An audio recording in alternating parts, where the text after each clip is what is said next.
చాలా ఇంటర్వ్యూస్లో చెప్పాను, నేను పుట్టింది పెరిగిందంతా బెంగళూరులో. చిన్న ఫ్యామిలీ మాది, మా నాన్నగారు, మా అమ్మగారు, నేను, మా అన్నయ్య. ఏప్రిల్ 17, 2004 ఉదయం 11 గంటలకి బెంగళూరు దగ్గరలో ఉన్న జక్కూర్ ఎయిర్ స్ట్రిప్ నుండి సెహ్నా అనే ఒక చిన్న ఎయిర్ క్రాఫ్ట్ 3 ప్యాసింజర్స్తో కలిసి గాల్లోనికి లేచింది. టేకాఫ్ అయిన 5 నిమిషాల్లోనే అక్కడ దగ్గరలో ఉన్న ది గాంధీ కృషి విజ్ఞాన కేంద్ర university of agriculture and science క్యాంపస్లో కుప్పకూలిపోయింది. దాన్ని చూసిన కొంతమంది అందులో ఉన్న వాళ్ళని కాపాడడానికి ఆ ఎయిర్ క్రాఫ్ట్ దగ్గరికి పరిగెత్తుకుంటూ వెళ్లారు. విండోస్ నుంచి లోపలికి చూడగానే అందులో వాళ్ళకి పాపులర్ యాక్టర్ అయిన సౌందర్య గారు అండ్ అలాగే ఇంకొక 3 వ్యక్తులు కనిపించారు. అప్పటికే సౌందర్య గారి చీరకు మంటలు అంటుకోవడం మొదలయ్యాయి. ఆమెను ఎలాగైనా కాపాడడానికి ఆ ఎయిర్ క్రాఫ్ట్ డోర్లను పగలగొట్టడానికి ట్రై చేశారు. ఇంతలో అక్కడ ఉన్న వారికి పెట్రోల్ స్మెల్ రావడం మొదలైంది. ఆ తర్వాత అక్కడ ఏం జరగబోతుందో వాళ్ళకి అర్థమైంది. వెంటనే అక్కడ ఉన్న వాళ్ళంతా ఎయిర్ క్రాఫ్ట్ నుండి దూరంగా పరిగెత్తారు. ఇంతలోనే ఆ ఎయిర్ క్రాఫ్ట్ పెద్దగా సౌండ్స్ చేస్తూ పేలిపోయింది. మొత్తం ఎయిర్ క్రాఫ్ట్ మంటలు వ్యాపించాయి. అక్కడ ఉన్న వాళ్ళంతా దూరంగా పరిగెత్తేశారు. కొంతమంది ఆ మంటలను ఆపడానికి ట్రై చేశారు. మంటల మీద ఇసుక పోశారు. కానీ ఆ మంటలు ఆర్పడం వాళ్ళ వల్ల కాలేదు. ఆ ఎయిర్ క్రాఫ్ట్ బయలుదేరడానికంటే ముందే కంటిన్యూగా 5 గంటలు ఎగరడానికి కావలసినటువంటి ఫ్యూయల్ని నింపేశారు. దానివల్ల ఆ మంటల్ని ఆపడానికి దాదాపుగా అరగంట టైం పట్టింది. ఇంతలో లోపల పైలట్తో కలిపి మొత్తం 4 దారుణంగా కాలిపోయారు. ఎంతలా కాలిపోయారు అంటే ఆ బాడీ ఎవరిదో తెలుసుకోవడానికి కూడా కష్టమైపోయింది. అండ్ ఆ మంటల వేడికి వాళ్ళ బాడీస్ ఆ ఎయిర్ క్రాఫ్ట్ భాగాలకి అతుక్కుపోయాయి. దీన్ని బట్టి చూస్తే సౌందర్య గారి చివరి క్షణాలు ఎంత దారుణంగా ఉన్నాయో మనం అర్థం చేసుకోవచ్చు. అసలు ఆ రోజు ఏం జరిగింది? నిజంగా ఇది ప్రమాదమేనా? సౌందర్య గారి చావు వెనుక ఎన్నో రూమర్స్ ఉన్నాయి. కొన్ని రోజుల క్రితం తెలంగాణ ఖమ్మం జిల్లాకి చెందిన చిట్టిమల్లు అనే ఒక వ్యక్తి ఈ విషయంపై తెలుగు ఫిలిం ఇండస్ట్రీకి చెందిన పాపులర్ యాక్టర్ అండ్ ప్రొడ్యూసర్ అయిన మంచు మోహన్ బాబు గారి మీద చాలా ఇంట్రెస్టింగ్ అలిగేషన్స్ వేశాడు. మోహన్ బాబు గారే సౌందర్య గారిని చంపి దాన్ని ఒక ప్లెయిన్ క్రాష్గా క్రియేట్ చేశారు అని ఈ చిట్టుమల్లు అనేవాడు పోలీసులకు కంప్లైంట్ చేశాడు. అయితే ఇందులో నిజమెంత? అసలు మోహన్ బాబు గారికి సౌందర్య గారిని చంపాల్సిన అవసరం ఏముంది? ఇది అబద్ధమైతే ఇంకెవరైనా ఆమెను చంపి ఉంటారా? సౌందర్య గారు చనిపోయిన తర్వాత ఆమెతో కలిసి పనిచేసిన ఎంతోమంది యాక్టర్స్, డైరెక్టర్స్, ప్రొడ్యూసర్స్, ఇలా ఎంతోమంది సెలబ్రిటీస్ ఆమె గురించి మీడియాతో మాట్లాడారు. ఆమెతో తమకున్న సంబంధాన్ని గుర్తు చేసుకున్నారు. అయితే కన్నడ ఫిలిం ఇండస్ట్రీకి చెందిన వి రవిచంద్రన్ గారు మీడియాతో మాట్లాడుతూ సినిమా ఇండస్ట్రీకి చెందిన సెలబ్రిటీస్ పాలిటిక్స్లోకి చేరడం మంచిది కాదు. సౌందర్య గారు పాలిటిక్స్లోకి చేరి ఉండకపోతే ఇప్పటికీ బ్రతికి ఉండేవారు అని ఆయన అన్నారు. అసలు రవిచంద్రన్ గారు ఇలా ఎందుకన్నారు? ఒకవేళ నిజంగానే అపోజిషన్ పార్టీకి చెందిన వాళ్ళు ఎవరైనా ఆమె మరణానికి కారణమై ఉంటారా? ఇలాంటి ఎన్నో డౌట్స్ని ఈరోజు ఈ వీడియోలో క్లియర్ చేయబోతున్నాను. కాబట్టి ఈ వీడియోని ఎక్కడా స్కిప్ చేయకుండా చివరి వరకు తప్పకుండా చూడండి. సౌందర్య గారు అంటే తెలుగు వారికి పరిచయం చేయాల్సిన అవసరం లేని వ్యక్తి. ఇప్పుడున్న యూత్కి ఆమె గురించే తెలియకపోవచ్చు, కానీ 80s, 90s కిడ్స్కి మాత్రం ఆమె గురించి బాగా తెలుసు. ఎంతోమంది తెలుగు వాళ్ళు సౌందర్య గారిని తమ ఇంట్లో వారిగానే భావించేవారు. అంతగా సౌందర్య గారు తమ పర్ఫార్మెన్స్తో అందరికీ దగ్గరయ్యారు. తెలుగుతో పాటు కన్నడ, మలయాళం, తమిళ్, హిందీ భాషల్లో దాదాపుగా 100కు పైగా సినిమాల్లో సౌందర్య గారు నటించారు. ఆమె పర్ఫార్మెన్స్తో ఒక national award, 2 Karnataka state film awards, 3 Nandi awards, 6 south Filmfare awards, ఇంకా ఇలా చాలా అవార్డ్స్ గెలుచుకున్నారు. సౌందర్య గారి అసలు పేరు సౌమ్య సత్యనారాయణ. ఆమె 1972లో బెంగళూరులో పుట్టింది. తన చిన్నతనం అంతా దాదాపు అక్కడే గడిపింది. ఆమె తండ్రి కెఎస్ సత్యనారాయణ గారు ఒక పెద్ద ఫిలిం ప్రొడ్యూసర్. ఆయన రమా ఫిలిమ్స్ అనే ఒక పేరుతో ఒక ప్రొడక్షన్ హౌస్ని స్థాపించారు. ఈ బ్యానర్లో ఆయన కొదమసింహం, బంగారు కుటుంబం వంటి సూపర్ హిట్ మూవీస్ని నిర్మించారు. సౌందర్య గారికి చిన్నప్పటి నుండి డాక్టర్ అవ్వాలనే కోరిక. కానీ వాళ్ళ నాన్నగారు కన్నడ ఫిలిం ఇండస్ట్రీలో ఉండడం వల్ల మొదట ఆమెకు గంధర్వ అనే ఒక కన్నడ ఫిలింలో ఒక చిన్న క్యారెక్టర్ చేసే ఛాన్స్ వచ్చింది. నిజానికి ఆమెకు ఆ క్యారెక్టర్ చేయాలనే కోరిక లేదు. కానీ ఫ్యామిలీ మెంబర్స్ అండ్ ఫ్రెండ్స్ ఒక్కసారి ట్రై చేసి చూడమని చెప్పడంతో ఆమె ఆ క్యారెక్టర్ చేయడానికి ఒప్పుకున్నారు. ఆ తర్వాత యాక్టింగే తన కెరీర్ అవుతుందని ఆమె అసలు ఊహించలేదు. అలా కొంతకాలం తర్వాత సౌందర్య గారు 2003లో జేఎస్ రఘు అనే ఒక వ్యక్తిని పెళ్లి చేసుకున్నారు. అతను ఒక సాఫ్ట్వేర్ ఇంజనీర్ అండ్ అలాగే వాళ్ళ రిలేటివ్ కూడా. అతను చాలా మంచివాడని, తనను చాలా బాగా చూసుకుంటాడు అని తన ఫైనల్ ఇంటర్వ్యూలో కూడా చెప్పారు. సౌందర్య గారు చనిపోయినప్పటికీ ఆమె పెళ్లి జరిగి 1 సంవత్సరం కూడా కాలేదు. దీన్ని బట్టి ఆమె ఫ్యామిలీతో కూడా ఆమెకు ఎలాంటి ఇబ్బందులు లేవని అర్థం చేసుకోవచ్చు. మరి సౌందర్య గారిని చంపాల్సిన అవసరం ఎవరికి ఉంది? ఆమె డెత్ వెనకాల ఇన్ని రూమర్స్ ఎందుకున్నాయి, దీని గురించే తెలుసుకుందామని నా రీసెర్చ్ స్టార్ట్ చేశాను. అప్పుడే నాకు కొన్ని ఇంట్రెస్టింగ్ విషయాలు తెలిసాయి. వాటి గురించి మీకు ఇప్పుడు చాలా డీటెయిల్గా ఎక్స్ప్లెయిన్ చేస్తాను. నా రీసెర్చ్లో భాగంగా 2 మెయిన్ పాయింట్స్ మీద కాన్సన్ట్రేట్ చేశాను. వాటిలో ముందుగా తెలుగు హీరో మరియు ప్రొడ్యూసర్ అయిన మంచు మోహన్ బాబు గురించి ముందుగా మాట్లాడుకుందాం.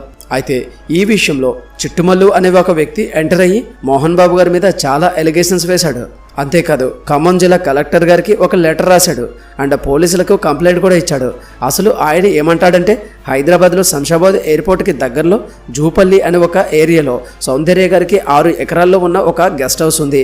అది శంషాబాద్లో ఉంది కాబట్టి చాలా వాల్యూ ఉంటుంది. అయితే ఈ గెస్ట్ హౌస్ మీద మోహన్ బాబు గారికి కన్నుపడింది. అంటే మోహన్ బాబు గారికి ఆ గెస్ట్ హౌస్ నచ్చింది. దాంతో గెస్ట్ హౌస్ తనకు అమ్మాలని సౌందర్య గారి మీద మోహన్ బాబు గారు ఒత్తిడి తీసుకురావడం మొదలుపెట్టారు. ఒకరోజు దీని మీద మోహన్ బాబు గారికి అండ్ సౌందర్య గారికి చాలా పెద్ద డిస్కషన్ నడిచింది. అప్పుడు సౌందర్య గారి అన్నయ్య అమర్నాథ్ గారు కూడా అక్కడే ఉన్నారు. సౌందర్య గారు అండ్ వాళ్ళ అన్నయ్య కలిసి మోహన్ బాబు గారికి ఆ గెస్ట్ హౌస్ అమ్మను అని చెప్పేశారు. అది మోహన్ బాబు గారికి నచ్చలేదు. దీంతో గెస్ట్ హౌస్ని ఎలాగైనా దక్కించుకోవాలని మోహన్ బాబు గారు సౌందర్య గారిని చంపేశారు. ఈ కేసు తన మీదకి రాకుండా ఉండడానికి దాన్ని ఒక యాక్సిడెంట్గా క్రియేట్ చేశారు అండ్ సౌందర్య గారు ప్లేన్ క్రాష్లో చనిపోయినట్టుగా క్రియేట్ చేశారు. సౌందర్య గారి అడ్డు తొలగించుకున్న తర్వాత మోహన్ బాబు గారు ఆ గెస్ట్ హౌస్ని ఆక్రమించుకున్నారు. ఇదంతా మీడియాకి చెప్పింది చిట్టుమల్లు అని ఒక వ్యక్తి. అండ్ ఇన్ఫ్యాక్ట్ దీని గురించి అందరికీ చెప్తున్నాను అని చిట్టుమల్లుని చంపేస్తాను అని మోహన్ బాబు గారు బెదిరిస్తున్నారట. ఇదంతా బాగానే చెప్పాడు, కానీ దీనికి ఒక ఆధారం కూడా లేదు. కానీ ఆ సమయంలో చిట్టుమల్లుని అనవసరంగా ఒక సెలబ్రిటీని చేసింది మీడియా. ఎందుకంటే అన్నిటికన్నా ముందే ఇది ఒక ఫేక్ న్యూస్ అని క్లియర్గా అర్థమైపోతుంది. ఎలా అంటే ఈ న్యూస్ బాగా వైరల్ అయిన తర్వాత సౌందర్య గారి భర్త జిఎస్ రఘు గారు ఒక ప్రెస్ మీట్ నోట్ని రిలీజ్ చేస్తారు. అందులో ఇదంతా ఒక ఫేక్ న్యూస్ అని తేల్చి చెప్పేశారు. అండ్ 25 years నుంచి మోహన్ బాబు గారికి అలాగే వారికి చాలా మంచి రిలేషన్ ఉందని కూడా ఆయన క్లియర్గా చెప్పేశారు. అండ్ చివరికి చిట్టుమల్లు చెప్పింది కూడా మనం కరెక్ట్గా వింటే అతను చెప్పింది ఖచ్చితంగా అబద్ధమే అని మనకు క్లియర్గా అర్థమవుతుంది. అయినా సరే కొన్ని న్యూస్ ఛానల్స్ టీఆర్పీ కోసం అతన్ని ఇంటర్వ్యూ కవర్ చేశారు. దీనివల్ల అతనికి కూడా కావాల్సినంత పబ్లిసిటీ వచ్చింది. కరెక్ట్గా ఆలోచిస్తే మోహన్ బాబు గారు సౌందర్య గారు కలిసి దాదాపుగా 9 సినిమాలు వర్క్ చేశారు. ఈ క్రమంలోనే దాదాపుగా 10 సంవత్సరాలు కలిసి వర్క్ చేశారు. ఒకవేళ వీరిద్దరి మధ్యలో కనుక ఏమైనా గొడవలు ఉంటే 10 సంవత్సరాలు కలిసి వర్క్ చేయలేరు కదా. దీని మీద మీ ఒపీనియన్ అంటే కామెంట్లో చెప్పండి. ఇక ఆ తర్వాత నేను ఫోకస్ చేసిన నెక్స్ట్ పాయింట్ పొలిటికల్ కెరీర్ మీద. మీ అందరికీ తెలిసిందే, చనిపోయే ముందు సౌందర్య గారు బీజేపీ పార్టీలో జాయిన్ అయ్యారు. ఆ రోజు సౌందర్య గారు బెంగళూరు నుండి అప్పుడున్న ఉమ్మడి ఆంధ్రప్రదేశ్లో అంటే ప్రస్తుతం ఉన్న తెలంగాణలో ఉన్న కరీంనగర్లోకి బీజేపీ పార్టీ తరపున ఎలక్షన్ క్యాంపెయిన్ చేయడానికి బయలుదేరారు. ఈ క్రమంలోనే ప్లేన్ క్రాష్ జరిగి ఆవిడ చనిపోయారు. జనరల్గా ఇలాంటి సిచ్యువేషన్లో అందరూ అపోజిషన్ పార్టీకి సంబంధించిన ఎవరైనా ఇలా చేశారని అనుకుంటారు. సో నేను కూడా అదే కోణంలో రీసెర్చ్ స్టార్ట్ చేశాను. అప్పుడే నాకు తెలిసిన కొన్ని విషయాలు చాలా ఇంట్రెస్టింగ్గా అనిపించాయి. సౌందర్య గారు చనిపోయిన తర్వాత ఆవిడ గురించి చాలామంది సెలబ్రిటీస్ మీడియా ముందుకు వచ్చి మాట్లాడారు. తన కెరీర్లో ఆమె చూసిన సక్సెస్ గురించి అందరూ గుర్తు చేసుకున్నారు. రవిచంద్రన్ అనే ఒక వ్యక్తి మాత్రం సినిమా సెలబ్రిటీస్ పాలిటిక్స్లోనికి వెళ్ళకూడదు, అది వాళ్ళకే ప్రమాదం. సౌందర్య గారు పాలిటిక్స్లోకి వెళ్లకుండా ఉంటే ఈరోజు బ్రతికి ఉండేవాళ్ళు అని ఆయన అన్నారు. ఆయన ఇలా ఎందుకన్నారు? ఒకవేళ నిజంగా సౌందర్య గారి మరణం వెనుక ఎవరైనా పొలిటికల్ వ్యక్తులు ఉన్నారా? ఇలాంటి డౌట్సే మీకు వచ్చి ఉంటాయి కదా, నాకు కూడా అలాగే వచ్చింది. అయితే ఈ డౌట్ని క్లారిఫై చేసుకునే ముందు అసలు సౌందర్య గారు పాలిటిక్స్లోనికి ఎందుకు వచ్చారో తెలుసుకుందాం. సౌందర్య గారి తండ్రి అయిన సత్యనారాయణ గారు ఎప్పటి నుండో బీజేపీ పార్టీకి కొన్ని సత్సంబంధాలు ఉన్న ఆర్ఎస్ఎస్ పార్టీలో చాలా యాక్టివ్గా ఉండేవారు. ఆయన కొడుకు అంటే సౌందర్య గారి అన్నయ్య అమర్నాథ్ కూడా 1990 నుండి ఆర్ఎస్ఎస్ కార్యక్రమాల్లో చాలా యాక్టివ్గా పార్టిసిపేట్ చేసేవారు. సో వీళ్ళిద్దరి ఎఫెక్ట్ సౌందర్య గారి మీద చాలా గట్టిగా ఉండేది. సౌందర్య గారికి పేదవాళ్ళకి హెల్ప్ చేయాలని కోరిక ఉండేది. అది చేయాలంటే పాలిటిక్సే కరెక్ట్ అని ఆమె భావించారు. ఏదో ఒక పొలిటికల్ పార్టీలో ఉంటే ఎక్కువ మందికి హెల్ప్ చేయవచ్చు అని ఆమె భావించారు. అందుకే సౌందర్య గారు బీజేపీ పార్టీలోనికి చేరారు. అయితే ఆమె రాజకీయాల్లోకి రావడం కన్నడ పాలిటిక్స్లో కొంతమందికి ఇష్టం లేదు. ఈ విషయం పక్కా నిజం. ఎందుకంటే ఆమెకు చాలా స్టార్డమ్ ఉంది.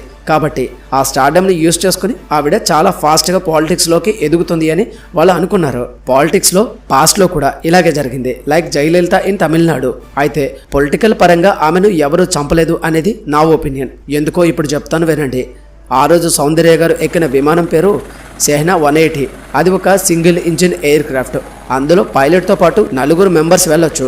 ఈ ఎయిర్ క్రాఫ్ట్ బెంగళూరుకి చెందిన అగ్ని ఏరోస్పోర్ట్స్ అండ్ అడ్వెంచర్ అకాడమీ వాళ్ళు వాళ్ళ పేరున రిజిస్టర్ చేసుకున్నారు. ఇది ఒక ప్రైవేట్ సంస్థ. దీనిని కెప్టెన్ అరవింద్ శర్మ అనే ఒక వ్యక్తి స్థాపించాడు. ఇక్కడ కొత్త పైలట్స్కి ట్రైనింగ్ ఇస్తారు. అయితే ఈ సెహ్నా 180 అనే ఎయిర్ క్రాఫ్ట్ 1955లో తయారు చేశారు. దీని లైఫ్ టైం వచ్చేసి 700 ఫ్లయింగ్ అవర్స్ మాత్రమే. అంటే దీని మొత్తం జీవితంలో 7000 గంటలు మాత్రమే ఎగరగలదు. దాన్ని ఏరోస్పోర్ట్స్ అకాడమీ వాళ్ళు 1991లో ఎగుమతి చేసుకున్నారు. సౌందర్య గారు ఎయిర్ క్రాఫ్ట్ ఎక్కినప్పటికీ ఆల్మోస్ట్ ఈ ఎయిర్ క్రాఫ్ట్ యొక్క లైఫ్ టైం అయిపోవచ్చింది. ప్రమాదం జరిగింది 2004 ఏప్రిల్లో. అయితే దాని లైఫ్ టైం వచ్చేసి 2004 జూన్ వరకు మాత్రమే ఉండింది. ఈ పాయింట్ని కెప్టెన్ అరవింద్ శర్మ గారు అండ్ అలాగే డీజీసీఏ వాళ్ళు కూడా కన్ఫర్మ్ చేశారు. మరి ఇంత పాత ఎయిర్ క్రాఫ్ట్ని సౌందర్య గారి కోసం ఎవరు బుక్ చేశారు? అయితే ఈ ఎయిర్ క్రాఫ్ట్ని బీజేపీ పార్టీ వాళ్ళు కూడా బుక్ చేయలేదు. వాస్తవానికి సౌందర్య గారు అండ్ అలాగే తన అన్నయ్య అమర్నాథ్ గారు ఒకరోజు ముందే హైదరాబాద్ వెళ్ళడానికి ఫ్లైట్ బుక్ చేసుకున్నారు. కానీ వాళ్ళు వెళ్ళవలసినటువంటి ఫ్లైట్ టైంకి అండ్ అలాగే వాళ్ళ షెడ్యూల్కి మ్యాచ్ అవ్వట్లేదు. దీని కారణంగా ఆ ఫ్లైట్ టికెట్స్ని వాళ్ళు క్యాన్సిల్ చేసుకున్నారు. హైదరాబాద్లో ఉన్న తన ఫ్రెండ్ని రిక్వెస్ట్ చేయడం వలన సౌందర్య గారిని హైదరాబాద్కు తీసుకువెళ్ళడానికి ఆ ఎయిర్ క్రాఫ్ట్ని ఇచ్చారు అని కెప్టెన్ అరవింద్ శర్మ గారు కన్ఫర్మ్ చేశారు. అయితే ఆ ఫ్రెండ్ ఎవరో అనేది తెలియకపోయినప్పటికీ అప్పటికప్పుడే చాలా ఎమర్జెన్సీగా ఆ ఎయిర్ క్రాఫ్ట్ని బుక్ చేసుకున్నారు అని అర్థమవుతుంది. కాబట్టి స్వయంగా సౌందర్య గారు కానీ లేదా వాళ్ళ అన్నయ్య అమర్నాథ్ గారు కానీ ఈ ఎయిర్ క్రాఫ్ట్ని బుక్ చేసుకుని ఆ టైంలో ప్రపంచం మొత్తం సెహ్నా విమానాలు ఎక్కువ కూలిపోతూ ఉండేవి. ప్రపంచవ్యాప్తంగా 8 రోజుల్లోనే సౌందర్య గారు చనిపోవడానికి కారణమైన విమానంతో పాటు మరో 4 విమానాలు కూడా కూలిపోయాయి. కాబట్టి ఇది ఖచ్చితంగా ఒక ప్రమాదం మాత్రమే. ఏ పొలిటికల్ లీడర్కి దీంతో సంబంధం లేదు అని ఇన్వెస్టిగేషన్లో తేలింది. సౌందర్య గారు నిజానికి ఒక మంచి యాక్టర్. ఆమె జీవితంలో ఒక కాంట్రవర్సీ కూడా లేదు. అలాంటి గొప్ప వ్యక్తి మరణాన్ని కాంట్రవర్సీ చేయకండి. అలాగే ఆమె ఏ రోజు కూడా చిన్న చిన్న బట్టలు కూడా వేసుకుని యాక్ట్ చేయలేదు. అంత గొప్ప యాక్టర్ ఆమె. అలాంటి యాక్టర్ ఈ రోజు లేకపోవడం మన దురదృష్టం. ఆమె మీద మీ అభిప్రాయం ఏంటో తప్పకుండా కామెంట్ సెక్షన్లో తెలియచేయండి. అలాగే ఇలాంటి మరిన్ని మంచి వీడియోస్ కోసం ఛానల్ని సబ్స్క్రైబ్ చేసుకుని పక్కన ఉన్న బెల్ ఐకాన్ ఆల్లో పెట్టుకోండి. మళ్ళీ మరొక మంచి వీడియోతో కలుద్దాం. Until then thank you, bye, జై హింద్.